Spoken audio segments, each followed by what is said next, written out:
So let's talk a few minutes first. Today we're going to do a bunch of things, starting with some active listening warm-up and then flow exercises. Then we're going to go into some 8 brocades exercise.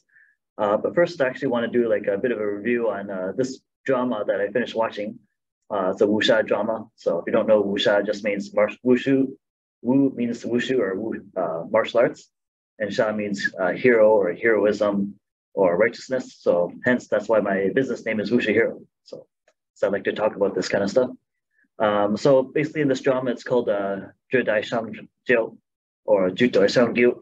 So the English translation has some siblings, and you can watch it on Netflix. It's actually, I was really impressed with this drama. I usually like to watch Jinyong dramas, but this one is by Gulong.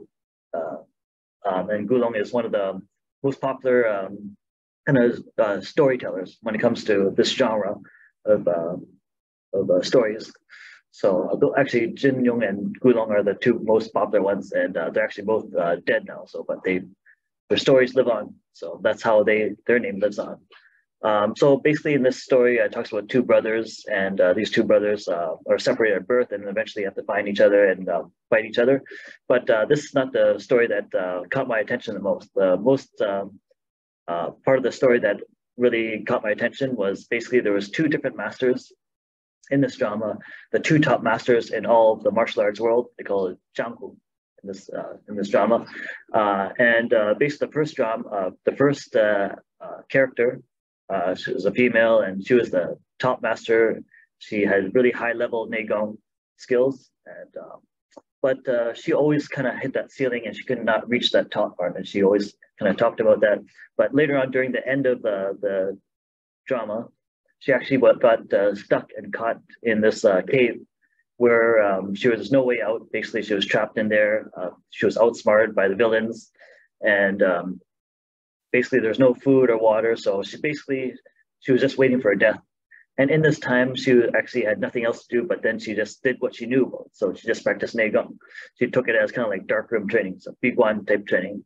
And from that, she was able to reach that highest level, to break through that ceiling and reach the highest level of cultivation in the drama, of course, and reach these new levels. And she said she couldn't have done it without the situation she was in. Because of that situation, she had to release everything, because it's like if you knew you only had 1 day to live, obviously you won't think about going to work. You won't think about all the other stuff going on, taking care of the kids or taking care of the family, or like putting food on the table. You don't think about any of that stuff. You just want to enjoy the last 2 moments of your life.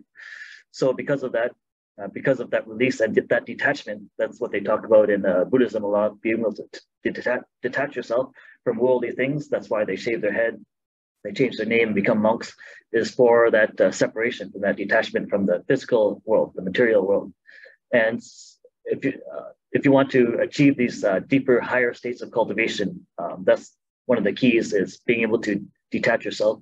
Not saying things in the material world are bad, because they can help you and make you comfortable and stuff.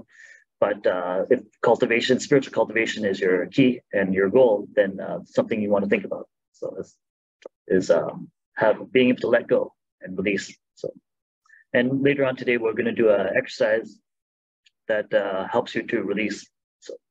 So the second part of this story, there's a second master that's also really, really powerful. The second most powerful character in this drama. He was actually he had a nemesis, arch nemesis, and this arch nemesis had basically the same kung fu skill as him, and was able to practice the same amount of time, and they were pretty much at the same skill level.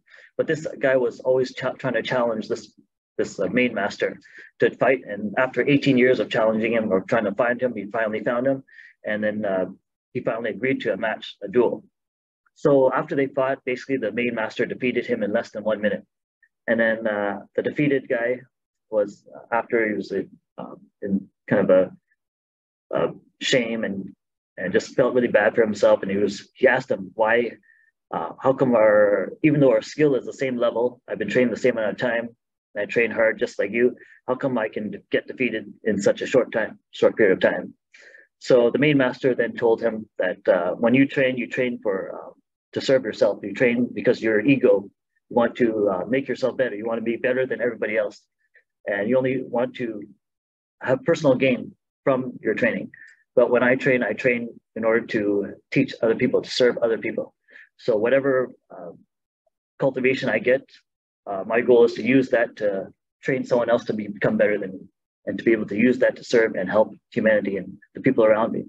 So, and if you want to reach that higher level, you have to, there's that ceiling that you reach after you're serving yourself all the time.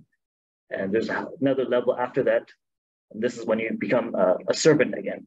Just like the master has to become a servant again for a while, and a student before he can become a master again. So this is one thing that I learned from this drama that was the main takeaway. And I found it very profound and helpful as well. And hopefully you guys can too. So